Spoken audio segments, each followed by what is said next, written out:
Саламатсыздар. Көңіл-күйлеріңіз қалай? Жақсы. Бүгінгі тәжірибеге дайынсыздар ма? Иә. Ал олай болса, тәжірибе бастамас бұрын өзімізді таныстырып өтейік. Мен Жүсіпжан Марал Әділханқызы. Мен аты Табу Машима. Менің атым Мұхамедан Мағзам. Жарайсыңдар балалар. Ал олай болса, бүгінгі тәжірибеміз кемпір-қосақ. Кемпір-қосақ не екенін білеміз балалар? Иә. Қазір жылдың қай мезгілі? Көктем мезгілі. Көктем мезгілінде не жауады бізге? Жаңбыр. Жаңбыр жауады. Жаңбырдан кейін кемпір-қосақ пайда болады. Ал олай болса, бүгін біздер балалар кемпір-қосақ қалай пайда болатынын зерттейміз. Кемпір-қосақ күн сәулесі жаңбыр тамшыларына тамғанда пайда болады. Күннің нұры жаңбыр. Олай болса балалар, кемпір-қосақ жарықтың сынуы, шағылуы және шашырауы нәтижесінде пайда болады. Кемпір-қосақ табиғаты өте әдемі болады. Ал олай болса, бүгінгі бізге тәжірибемізге керекті заттар бізге су, секер, түрлі түсті бояғыш, түрлі түсті тәттілер, сосын стакан, тағы бұл не? Сприш.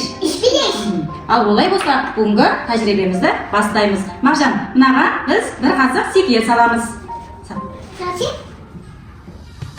Жарайсың. Мынаға неше қасық саламыз? 2 қасық саламыз. 2 қасық. 2. Мынаға 3-еуін саламыз. 3-еуін саламыз.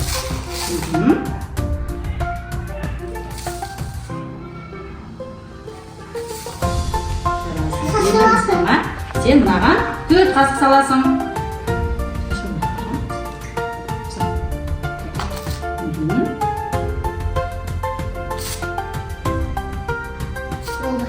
Мынаған 2 қасық сал.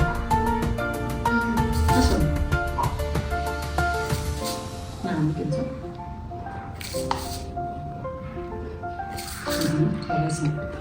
Ал енді мен су құямын. Кемпір-қосақта неше түрлі түс болады?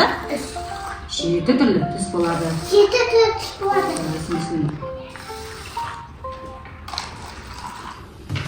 Түсті дауыстарың. Қызыл. Азин.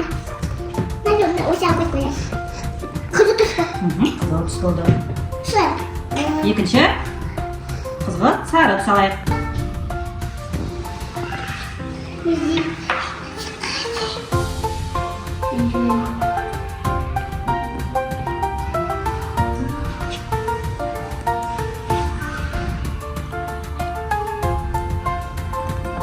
Жібердім.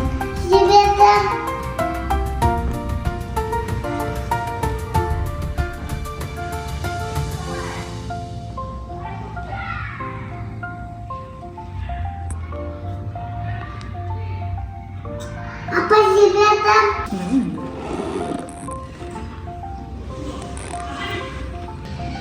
Пайда болды бізде? Кемпір-қосақ пайда болды.